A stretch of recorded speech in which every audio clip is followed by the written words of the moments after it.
Keesokan harinya, Raja Sejong duduk di tahta dan mengumumkan, istana akan mengambil alih penambangan dan pemurnian besi untuk menghasilkan baja berkualitas tinggi, lalu menjualnya kepada para pengrajin di berbagai wilayah. Oleh karena itu, kita harus memetakan keadaan tambang besi di seluruh negeri dan mendata seluruh pengrajin lokal. Yang mulia, kami keberatan, ucap kepala penasihat dan penasihat bagian kiri. Keterlibatan langsung istana dalam niaga belum pernah terjadi. Bukankah itu berarti istana mengambil untung dari rakyat? Ini sangat tidak adil dan tidak pantas. Raja Sejong mengernyit, jengkel dengan kenaifan para menterinya. Kalian sungguh mengira istana akan mematok harga mencekik? Besi ditambang di banyak tempat, dibutuhkan di setiap sektor. Harga rendah di sekitar tambang, namun melonjak di tempat yang tak punya tambang. Siapa yang terbebani? Kepala para menteri tertunduk, ruang sidang hening. Jika istana yang memproduksi, masalah itu selesai. Kita tidak datang untuk meraup laba, tegasnya. Ia menekan pelipis, menahan amarah. Kalau kalian sudah mengerti, mari kita bahas teknisnya. Beberapa hari kemudian, para menteri berkumpul membahas pendirian perusahaan milik kerajaan. Wajah Li Jik dan Huang He seperti hendak menantang bos terakhir. Maeng Sajung pun muram, udara menegang, setajam bilah yang baru diasah. Hyang sempat berdesis dalam hati, geli sekaligus jengah. Aduh, ini sungguh tidak nyaman. Li Jik akhirnya angkat suara. Yang mulia, izinkan hamba bicara. Tugas Anda sudah menumpuk. Anda tak perlu ikut campur seperti ini. Hyang menjawab dengan hati-hati. Mempertimbangkan kebutuhan bahan baku untuk lembaga riset dan area 51, ini prioritas. Kalian tahu, sistem pengumpulan besi yang sekarang bermasalah. Hyang mengurai permasalahan dengan singkat dan akurat. Petani diwajibkan menyetorkan upeti berupa besi sesuai luas lahannya. Di daerah tanpa tambang, mereka terpaksa membeli dari pedagang. Harga melambung seiring jauhnya dari daerah penghasil. Petani yang kekurangan pun menjual barang rumah untuk membayar upeti. Benar, kami paham ada penyimpangan, seru Huang He. Karena itu, aturan itu hanya berlaku di daerah penghasil besi. Hyang memejamkan mata sejenak, menghela napas. Masalahnya, tetap petani dari daerah tanpa tambang harus menempuh perjalanan jauh, menanggung biaya hidup, demi bisa bekerja di wilayah tambang. Seringkali masa kerja mereka diperpanjang paksa agar memenuhi target. Ia mengangkat setumpuk berkas. Semua sudah dirinci dalam laporan ini. Hyang mengisyaratkan pada Jung Cho. Pendirian perusahaan kerajaan ditangani Departemen Administrasi. Tuan Jung Cho, silakan. Jung Cho membungkuk. Baik, Yang Mulia, sejak sidang terakhir penyelidikan nasional dimulai. Di pegunungan, banyak bengkel besi tak terdaftar beroperasi ilegal. Mereka menjalankan usaha kecil. Bahkan ada yang mempekerjakan sampai 10 orang. Para petani pekerja paksa praktis dikendalikan mereka. Jaringan mereka menembus pedagang besi di berbagai daerah. Huang He menyela tajam. Jadi, rakyat yang patuh aturan kemungkinan membeli dari kelompok ini untuk memenuhi upeti besi mereka. Benar, jawab Jung Cho. Sistem upeti justru menguntungkan mereka. Tapi jika tambang menjadi milik kerajaan, permainan harga akan berakhir. Kerajaan akan mengambil alih pekerjaan yang selama ini dilakukan bengkel-bengkel ini, ucap Hyang. Apakah itu benar-benar mungkin? Li Jik ragu. Apakah Anda berniat memberi mereka jabatan resmi? Timpal Huang He. Hyang menyeringai. Tentu tidak. Wewenang itu bukan di tanganku. Untuk urusan sensitif, Yang Mulia akan berdiskusi mendalam dengan para menteri. Ia berdehem dan bergumam dalam hati. Kalau kuberi jabatan, aku yang akan jadi sasaran. Rubah-rubah tua ini terlalu licik. Jung Cho menyela. Kita tak perlu memberi jabatan, tapi kita bisa memberi penghargaan. Alis Huang He terangkat. Kau punya rencana? Yah, akui keahlian mereka secara resmi, jawab Jung Cho. Mata Hyang berkilat. Kita undang para pengrajin ke ibu kota dan gelar kompetisi nasional. Satu orang dinobatkan sebagai pandai besi kerajaan, dan tekniknya menjadi standar peleburan. Hyang tersenyum nakal. Nama kompetisinya adalah Show Me the Iron. Biro Persenjataan dan Kementerian Pekerjaan Umum jadi juri. Sedangkan aku akan menjadi ketua panitia. Para menteri saling pandang. Ekspresinya datar dan sulit ditebak. Jadi, itu tujuanmu dari awal. Lalu Hyang dan rombongan meninggalkan ruang rapat. Li Jik berdiri di jendela, menatap punggung mereka yang menjauh. Ia berbisik. Penasihat bagian kiri, Anda pernah berkata seperti terpesona oleh rubah kecil nan licik. Sekarang, saya mengerti bagaimana perasaan Anda. Ia ragu sejenak. Tapi, akankah semuanya berjalan baik? Tenang saja, sahut Huang He. Ini pasti sudah dibicarakan dengan Yang Mulia Raja. Lagi pula, ini menguntungkan kita. Pekerjaan kita sudah menumpuk, biarkan dia memikul lebih banyak. Suatu pagi yang cerah di Institut Penelitian Joseon, suara tegas Hyang menggema di ruang rapat. Kriteria utama seleksi awal, kualitas besi murni, ujarnya lantang. Ia menyapu ruangan dengan tatapannya.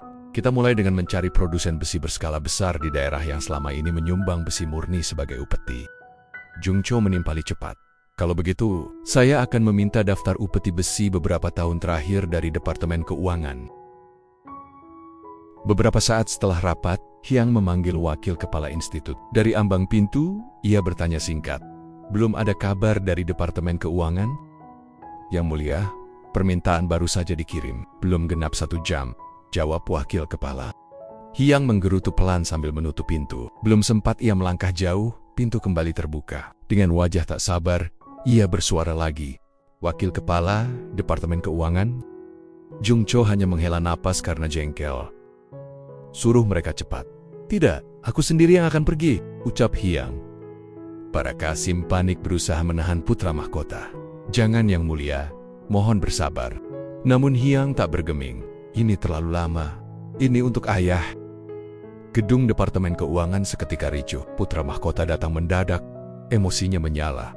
Aku hanya minta data. Kenapa selama ini? Proyek ini penting untuk ayahanda. Para pegawai kalang kabut. Begitu dokumen terkumpul, Hyang meraihnya. Wajahnya merah merona menahan geram.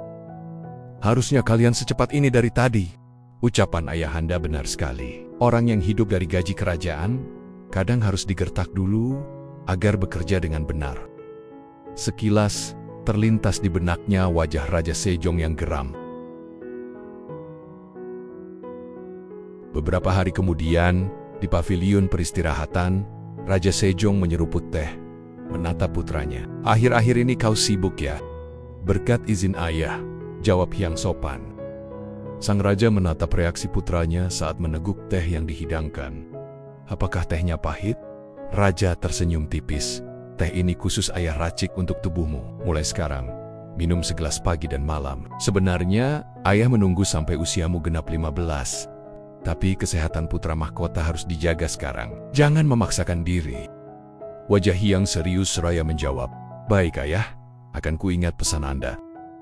Dalam kesunyian hutan, suara sang raja mengalun tenang. Habiskan tehmu. Keesokan harinya, teh itu telah menanti di meja kerja. Hyang menatap gelasnya. Hari ini istimewa. Teh cinta dari ayah harus kuhabiskan, gumamnya. Sekali teguk pahit menyeruak menempel di bibir. Ia berkerut sekejap, lalu merapikan pakaian, membetulkan topi. Pikirannya berputar. Hampir sebulan sejak usulan diajukan. Setelah penyelidikan para pejabat terpercaya, akhirnya 3 nama mengerucut sebagai pengrajin besi terbaik Joseon. Deoksu dari Jeongju, Bak Dae dari Changchong, dan Manjok dari Hapchin. Hari itu, di sidang kerajaan, Raja Sejong membuka percakapan. Putra mahkota, sudah lebih dari sebulan berlalu. Bagaimana perkembangan usahamu? Hyang membungkuk hormat. Soal itu, pertama-tama, hamba memilih pengrajin yang akan mengawasi peleburan besi. Alis sang raja terangkat, penuh minat. Pemilihan pengrajin, bagaimana caranya? Kami akan mengadakan kontes para pengrajin di Hansyong, jawab Hyang mantap. Huang He maju, suaranya lantang. Yang Mulia, hamba mohon izin bicara. Pengrajin di luar sana jumlahnya begitu banyak. Apakah rencana ini sungguh dapat dijalankan? Raja Sejong mengangguk pelan. Pertanyaan yang bagus, putra mahkota. Jelaskanlah. Dengan semangat, Hyang menjelaskan, sebenarnya peserta tidak akan sebanyak itu. Kami hanya akan memilih mereka yang mampu menggunakan teknik Shizu. Sebuah teknik yang hanya bisa dikuasai pengrajin berpengalaman puluhan tahun. Kami menugaskan pengrajin dengan penglihatan terbaik untuk menilai hasil mereka. Dengan begitu, hanya yang benar-benar mumpuni yang akan lolos sebagai peserta. Ucap Hyang, tenang namun tegas. Dan hanya ada 3 kandidat yang akan dipanggil ke Hansyong. Lanjutnya, seraya menatap barisan pejabat dengan keyakinan yang matang. Melihat kecemerlangan putranya, Raja Sejong menahan tawa kecil, bergumam dalam hati. Aku tahu anak ini luar biasa.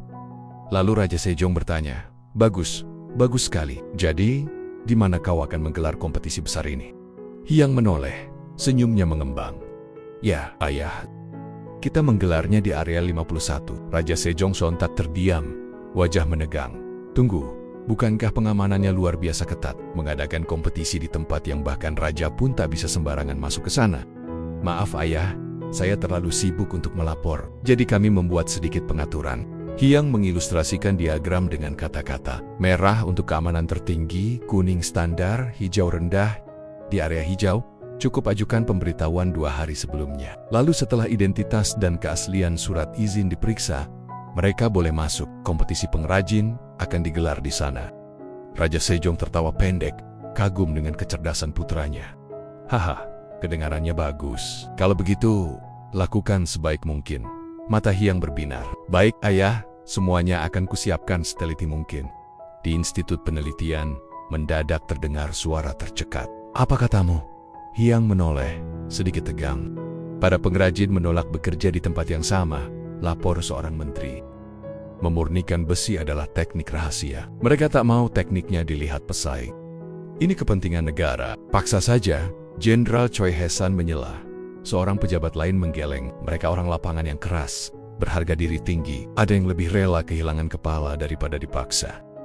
Hyang menyilangkan tangan lalu berkata, "Jadi begitu.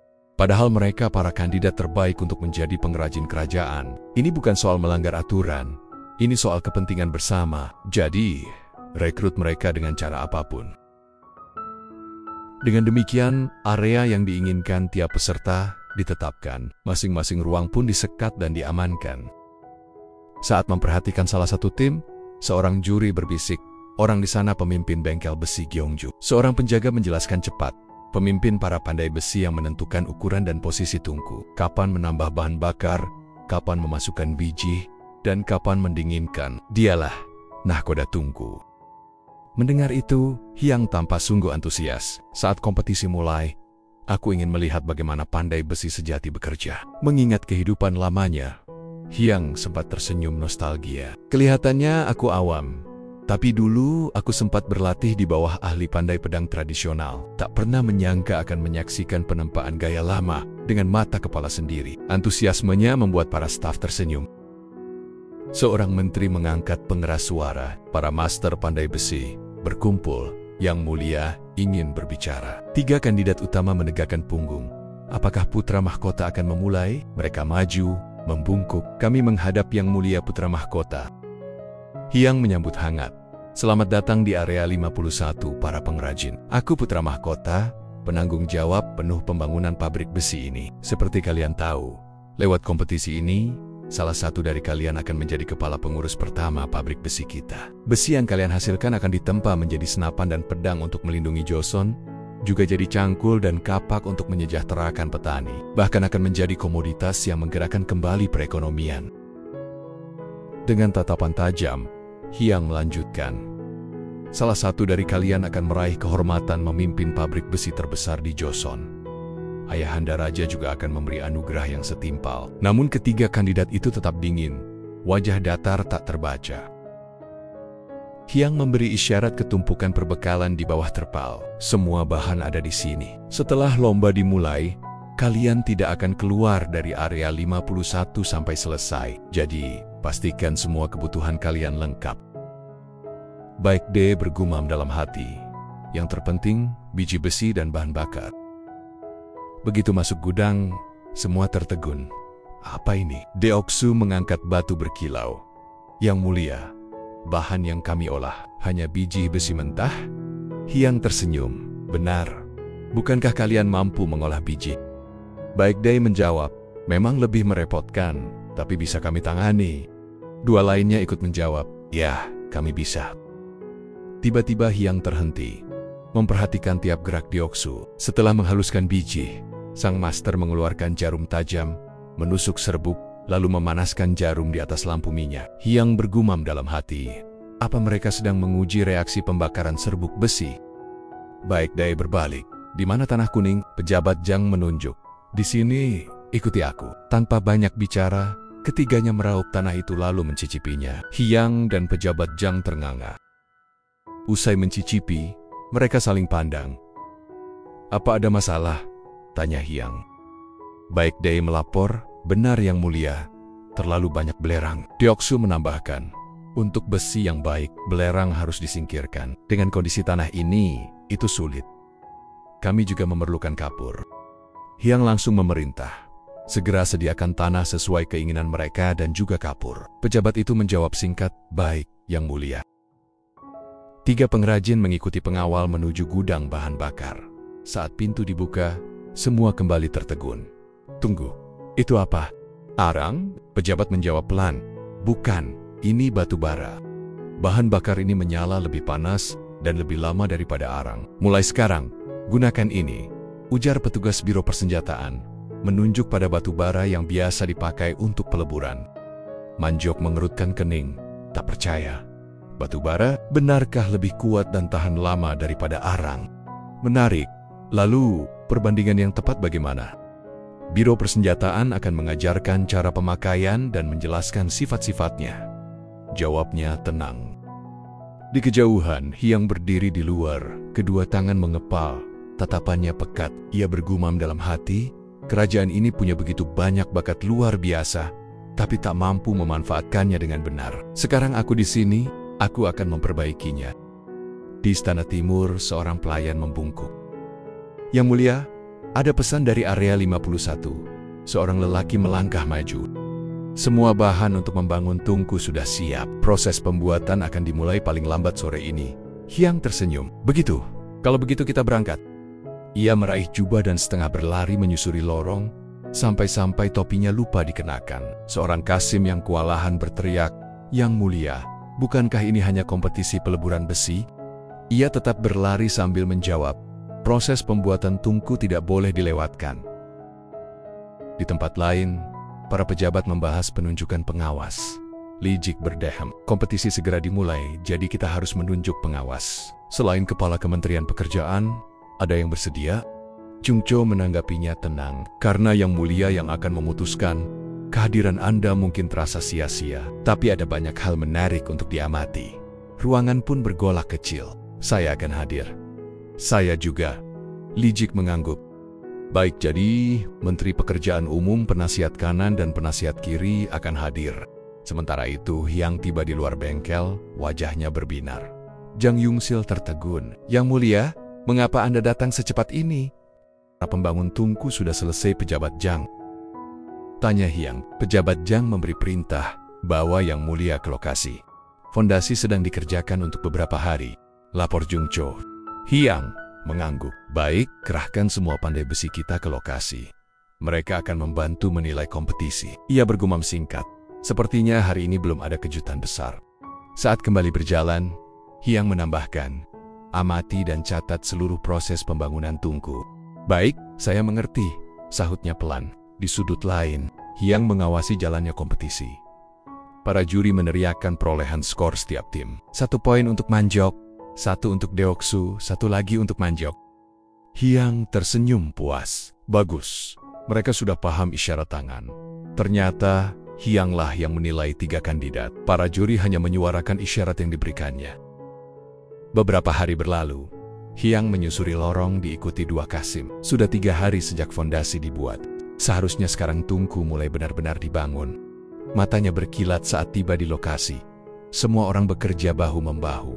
Serius, fokus, penuh daya upaya. Manjok dan Bakday membentuk bata dari tanah liat merah. Di tungku Deoksu, Hyang mengamati dari dekat. Bentuknya persegi, lebih banyak batu daripada tanah. Apakah lebih tahan panas? Deoksu menjelaskan, "Batu saja tak akan tahan panas Yang Mulia. Harus dilapis tanah liat. Tapi dengan cara ini, kita tidak perlu terlalu sering memperbaiki." Hyang menangkupkan tangan di pipi, pura-pura minta maaf. "Oh, begitu. Maaf mengganggu. Silakan lanjutkan pekerjaan Anda." Melihat isyarat itu, seorang Kasim menulis cepat, 1 poin untuk Deoksu. Pembangunan berlanjut hari demi hari. Tungku Bakday menjulang lebih tinggi dan besar dari yang lain. Tungku Manjok berstruktur ganda, sedangkan tungku Deoksu berbentuk persegi dan berbahan batu. Setiap daerah membawa gayanya sendiri. Di kantor, pejabat Jang melapor dengan wajah serius. "Yang Mulia, semua tungku telah selesai. Hyang tersenyum. Itu kabar yang sangat baik. Pejabat Zhang menambahkan, namun, sebelum kompetisi dimulai, mereka meminta daging dan arak. Sambil menulis, Hyang menanggapi, untuk sesaji ya, berikan apa yang mereka minta. Meski minuman keras dilarang, aku yakin ayah akan memaklumi persembahan kecil ini. Tapi pastikan hanya setengah botol. Mata pejabat Zhang berbinar. Baik yang mulia, tapi bagaimana Anda tahu ini? Hyang terkekeh. Dulu aku juga seorang pandai besi tradisional. Pejabat itu tampak bingung, tapi Hyang cepat berdehem, meralat. Hal seperti ini sering kulihat saat pembangunan tungku di departemen militer. Beberapa saat kemudian, ia melesat ke lorong. Aku harus melihatnya. Pejabat Zhang dan para kasim terburu menyusul. Di lokasi tungku, upacara persembahan tengah berlangsung. Seorang prajin berlutut di hadapan altar menyalakan dupa. Hyang berceletuk. Kukira akan dilakukan ramai-ramai. Ternyata tiap orang menggelar ritual untuk tungkunya sendiri. Ia menoleh. Senyum tipis muncul. Dalam hati, tungku boleh berbeda, tapi harapan mereka sama. Memohon agar langit dan bumi menjaga. Menyaksikan itu, Hyang tergerak. Kompetisi dimulai besok. Kabarkan ke istana dan serahkan daftar pejabat pengawas kepada kepala keamanan. Baik, Yang Mulia. Tak jauh dari sana, penasihat kiri dan penasihat kanan tiba dengan berkuda. Penasihat kiri bergumam, setiap kali ke sini, rasanya aneh. Penasihat kanan menimpali, aku merasakan hal yang sama. Tempat ini seperti pintu ke dunia lain. Ada rasa asing dan tak nyaman, tapi juga membangkitkan rasa ingin tahu. Pria itu tersenyum, aku merasakan hal yang sama. Di gerbang utama, para penjaga memeriksa identitas dengan cermat. Penasihat kiri dan penasihat kanan, identitas Anda telah terverifikasi. Silakan masuk bersama rombongan. Hyang keluar menyambut mereka dengan riang.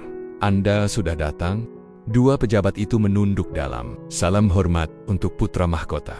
Seorang panitera berseru. Penasihat kiri, penasihat kanan, silakan naik. Tempat duduk khusus pengawas kompetisi sudah disiapkan. Baiklah, terima kasih, jawab penasihat kiri. Langkahnya tiba-tiba terhenti. Di hadapannya, hamparan arena tersingkap. Seluruh kawasan kompetisi terlihat jelas dalam sekali pandang. Hyang mengangkat pengeras suara. Para pandai besi dari seluruh penjuru Joseon, mohon perhatian. Senyumnya tipis, nadanya mantap. 15 hari ke depan, kalian harus menempa total 5 batangan besi. Ukuran bebas, tetapi tiap batang wajib berbobot tepat 3 gen. Kelimanya harus seragam ukuran, berat dan kualitas. Jumlah batu bara dan biji untuk tiap pekerjaan akan dicatat rinci. Dengan ini, kompetisi peleburan dimulai. Ia mengakhiri pidato dengan satu hentakan kaki ke podium. Dengan semangat, Hyang berlari menuruni tangga. Aku akan mengawasi dari dekat. Bila ada pertanyaan, sampaikan pada Menteri Pekerjaan Umum di samping kalian. Para pejabat saling pandang, cemas sekaligus bingung. Baik Yang Mulia, mohon berhati-hati. Seorang pandai besi mengencangkan ikat kepala. Matanya menyala penuh semangat. Bawa batu bara cepat. Beberapa saat kemudian, mulut tungku disuapi batu bara. Semua siap. Hyang mengawasi penuh antusias. Kompetisi ini akhirnya benar-benar dimulai. Gumamnya dalam hati. Tak jauh, pejabat Zhang memberi pengarahan. Selama peleburan, percikan dan serpihan bisa berterbangan. Perisai sudah dipersiapkan. Jaga putra mahkota dari dekat. Para kasim serempak. Siap, Inspektur. Tahap demi tahap bergulir. Tegang, namun rapi. Tiba-tiba, seorang pandai besi menyipitkan matanya. Nalurinya berkata ada bahaya. Hati-hati, jangan memasukkan terlalu banyak. Turun cepat. Seorang asisten yang bengong terlambat menyadari datangnya bahaya. Dan paham. Ledakan keras melemparkannya. Belum sempat mengambil napas, rentetan ledakan menyambar tungku-tungku para peserta lain. Asap pekat membubung, hitam, menutup langit. Dua pengawal sigap melindungi Hyang dengan tubuh mereka.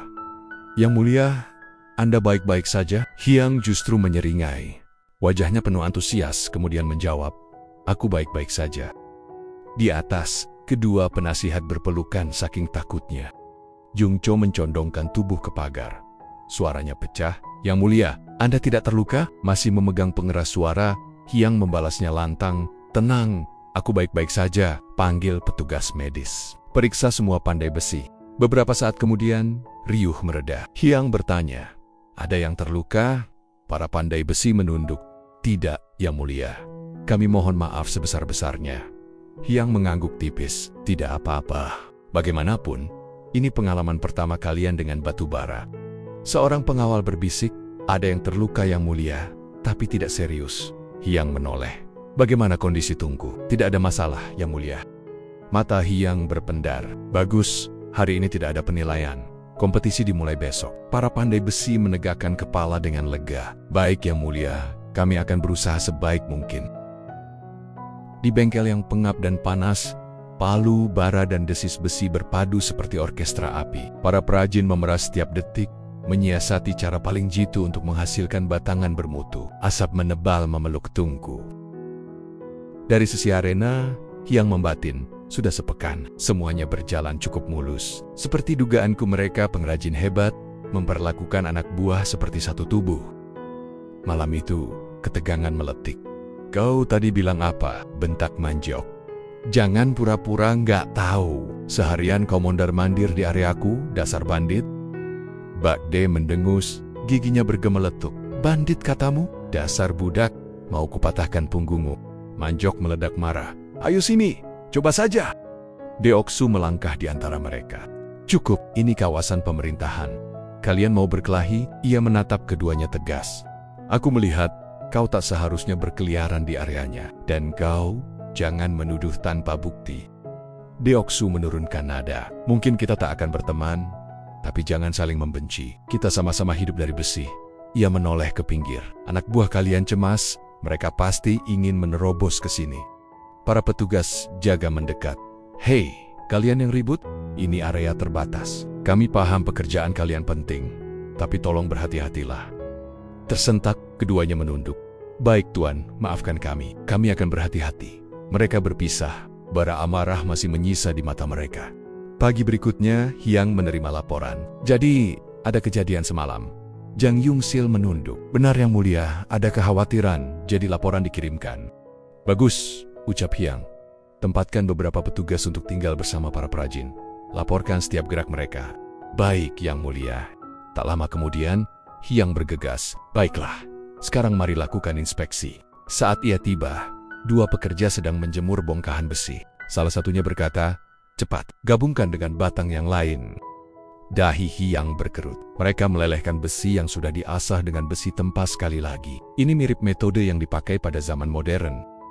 Waktu terus berjalan, dan kompetisi akan segera berakhir. Hyang duduk tenang, namun pikirannya terus berputar. Ketiganya memulai dengan cara yang hampir sama. Tempa, lelehkan, dinginkan, ulangi. Dari 3 kelompok, tim Bakde paling menonjol. Kekompakan mereka terasa. Yang tak terduga, tim Deoksu melebur besi dengan logam lain. Melalui tempa dan pembakaran karbon, suhu menjadi naik, kemurnian besi semakin meningkat. Hyang menarik napas, penentuan tinggal selangkah. Menempa besi selalu penuh risiko. Salah langkah, tubuh akan menanggung akibat. Manjiok memandangi tangan kanannya yang terbakar. Sial, kenapa harus terjadi di saat genting begini? Ia mencelupkan tangannya ke air. Seketika darahnya mengalir dan bercampur dengan air dalam ember. Lalu, tetes-tetes air terjatuh dari langit. Ia mendongak dan membeku sesaat. Hujan? Celaka. Bagaimana nasib Tungku? Suara dalam hatinya menggoda. Kesempatan. Biarkan saja. Kalau mereka terlambat, batang besi mereka akan hancur. Urus saja Tungkumu sendiri. Hujan semakin lebat, namun kaki terasa berat. Tiba-tiba, gema suara biksu tua merasuk. Api dalam dirimu akan menyelamatkan atau membinasakan. Semua tergantung pada pilihanmu. Manjok terdiam sesaat, bibirnya menyungging senyum tipis.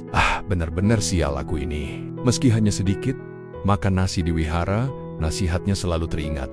Ia berteriak, suaranya membelah keheningan malam. Hujan, hujan, bangun, lindungi Tungku kalian, cepat tutup rapian.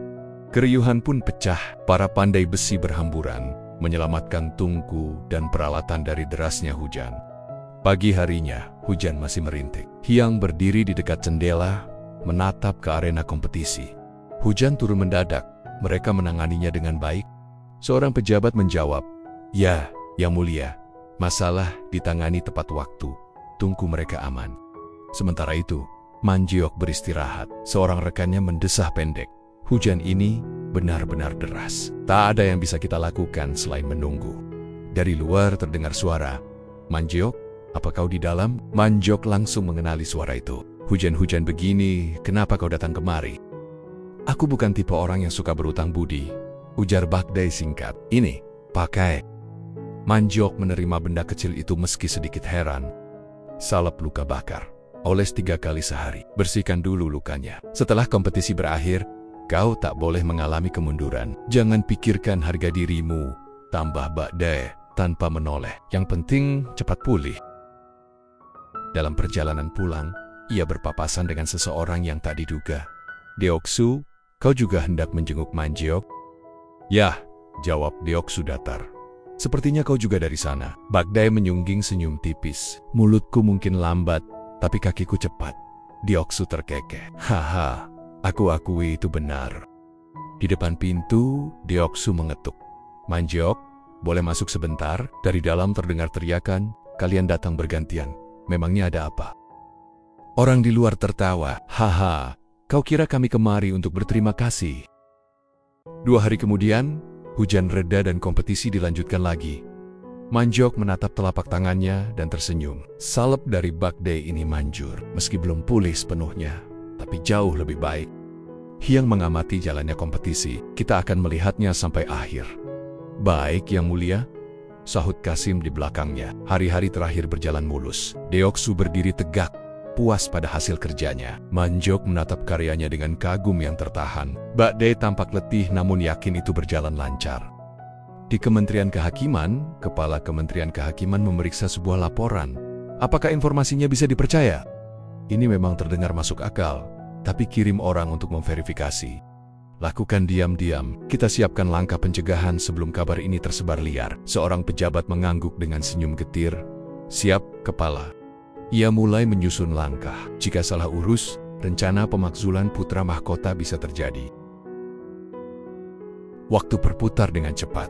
Hari penentuan pun datang. Palu goda menghantam gong. Suara pun menggema. Kompetisi berakhir. Seluruh perajin, serahkan batangan besi kalian kepada pemimpin masing-masing. Orang-orang di sana menghela napas lega. Akhirnya selesai. Hyang segera memberi perintah tegas. Panggil para penasehat kerajaan untuk ikut menilai. Pejabat Jang Yangsil, kumpulkan para juri. Pengawal, awasi pengumpulan batangan besi dari para perajin. Baik, Yang Mulia. Manjok mengembuskan napas panjang. Akhirnya selesai. Sudah kuberikan yang terbaik. Sisanya serahkan pada langit. Kotak kayu disegel rapat. Hyang mengingatkan, nilailah dengan adil. Pertama, buka segel milik Master Manjok. Kualitas dan bobot setiap batang diperiksa dengan teliti. Setiap tahap verifikasi dijalankan saksama. Tiap batangan dilebur satu persatu untuk memeriksa komposisi di dalamnya. Namun, kesimpulannya tak mudah didapat. Sore itu, angin sepoi membuat mata berat, bahkan penasehat bagian kiri dan kanan sudah terlelap dalam mimpinya. Hyang, dengan kantong mata menghitam karena kurang tidur, tiba-tiba berdiri bersemangat. Baik, aku sudah memutuskan. Yungcho berdehem cemas. Yang Mulia, itu yang kelima kalinya sejak semalam. Kami paham kegelisahan Anda, tapi memaksakan diri tak akan membantu. Hyang mengepal. Baik, kali ini aku tak akan menarik kembali keputusanku. Pemenangnya adalah... Tiba-tiba, dari luar terdengar suara. Yang Mulia, Kepala Keamanan, memohon audiensi mendesak. Saat ini di gerbang utama area 51, sekelompok orang berwajah garang telah menunggu. Pintu berat berderit, semua menoleh. Saat Hyang muncul, mereka segera membungkuk. Salam hormat, Putra Mahkota. Terima kasih. Benarkah Biro Inspeksi di gerbang utama? Tanya Hyang. Pejabat itu kembali membungkuk. Yang Mulia, hamba membawa dekret. Kemudian, gulungan itu diserahkan. Hyang menerimanya dengan kening berkerut. Adegan berpindah. Beberapa hari sebelumnya di istana, Raja Sejong menerima laporan dari Kepala Inspektur. Jadi, kau mencurigai salah satu perajin dari Provinsi Changchong? Benar, Yang Mulia. Orang itu menambahkan dengan gelisah. Hamba mendengar ia pernah bergabung dengan gerombolan bandit bertahun-tahun silam. Wajah Raja Sejong mengeras. Jadi, karena alasan itu mereka mencoba mencemarkan nama baik Putra Mahkota, bahkan menentang pendirian perusahaan baja kerajaan. Ia buru-buru menunduk. Bukan demikian. Namun sebaiknya kita menelah ulang, selidiki sebelum kompetisi berakhir, agar saat diumumkan nanti tidak menimbulkan kekacauan. Raja Sejong terdiam, menimbang lama. Kalau begitu, Area 51 harus bekerja sama penuh dengan Biro Penyelidikan. Adegan kembali ke waktu saat ini. Sembari menggenggam dekret, Hyang memerintah kepala keamanan antar inspektur ke barak para perajin. Baik, Yang Mulia. Hyang menghentak meja, wajah mudanya mengerut karena kecewa. Aku sampaikan kepada kalian, ada laporan bahwa di antara pengrajin yang ikut kompetisi ini, ada yang dulunya seorang bandit. Semua orang terhenyak kaget. Diam terbungkam tak bisa berkata-kata. Chung Cho menanggapi, tak mungkin Yang Mulia, kami memeriksa latar belakang semua peserta. Hyang menukas cepat. Bagaimana dengan asisten para master? Yung Cho ragu. Seingat saya, kami hanya mengumpulkan data pribadi dasar saja. Hyang mengusap pelipis. Bukan hanya membawa kriminal ke ibu kota, kalian membawanya masuk ke kantor pemerintahan. Ditambah lagi, ini di zona keamanan yang aku bangun sendiri. Jika ada yang memanfaatkan, tamat sudah riwayat kita. Para perajin segera dikumpulkan. Manjok bergumam. Ada apa? Kemana mereka membawa para pengrajin? Deoksu di sampingnya sama bingungnya. Entahlah, perajin dari Changchin diseret semua. Manjok tak tahan. Hei, sebenarnya kenapa kalian membawa mereka? Kalian tidak bisa seperti itu. Seorang juri cepat menenangkannya, kemudian berbisik. Jangan, nanti kau ikut terseret. Itu dari Biro Penyelidikan Rahasia. Ada laporan anonim, katanya di antara mereka ada mantan bandit. Mereka dibawa untuk diperiksa. Jika tak bersalah, maka mereka akan segera dilepas. Di kamar, Hyang pun tak tenang. Rasa cemas tergambar jelas di wajahnya. Apa yang terjadi? Aku butuh informasi lebih. Adegan bergeser ke istana. Raja Sejong berkata dengan tegas, mulai sekarang, hasil penyelidikan Biro Penyelidikan Rahasia atas peserta seleksi perusahaan milik kerajaan akan disampaikan ke istana. Hyang menghela napas, pelan dan getir. Bagaimana mereka bisa menyelidiki dalam sehari? Untuk persiapan pun belum cukup. Raja Sejong melirik putranya. Senyum tipis mengambang. Ia bergumam dalam hati. Hyang, kelihatannya kau cukup kerepotan kali ini. Kepala kehakiman maju untuk melapor. Penyelidikan terhadap perajin asal Changchong bermula dari surat aduan tanpa nama. Hyang berkedip, surat aduan anonim, bukan petisi resmi. Dari sana ditemukan 2 orang dari 7 asisten pandai besi memang mantan bandit kejam. Lanjutnya, Raja Sejong tampak puas. Terima kasih Kepala Kehakiman, akan kupanggil lagi jika diperlukan. Kepala Penasehat Negara angkat suara. Yang Mulia, bukankah kita perlu mendengar penjelasan putra mahkota yang bertanggung jawab atas kompetisi ini? Raja Sejong mengangguk. Masuk akal. Hyang, majulah ke depan. Hyang melangkah dan membungkuk. Baik Yang Mulia. Ia menarik napas. Ia membatin dalam hati. Tak ada pilihan lain. Di saat seperti ini harus kuhadapi secara langsung. Saya mengakui bahwa saya belum cukup bijak untuk mencegah kejadian ini sebelumnya. Saya meminta maaf kepada ayahanda dan para pejabat istana atas kekhawatiran yang saya timbulkan. Raja Sejong mendengus kecil. Satu tangan menutup dahi antara simpati dan kecewa. Dalam hati bergumam, kau benar-benar salah langkah kali ini. Lalu, Hujo membungkuk dan bersuara. Saya Menteri Administrasi Hujo, putra mahkota masih muda. Mungkin terlalu jauh terlibat urusan negara. Izinkan hamba mengusulkan seorang menteri untuk mengambil alih Area 51.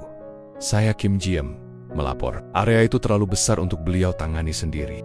Suara lain menyambar, sebaiknya kementerian yang menaungi Area 51 dibubarkan dan sekretariatnya disusun ulang. Raja Sejong mendengus dingin. Cukup, ia berbalik, menatap barisan menteri. Huang He, kenapa kau diam saja seperti kerang? Apa pendapatmu? Huang He maju selangkah.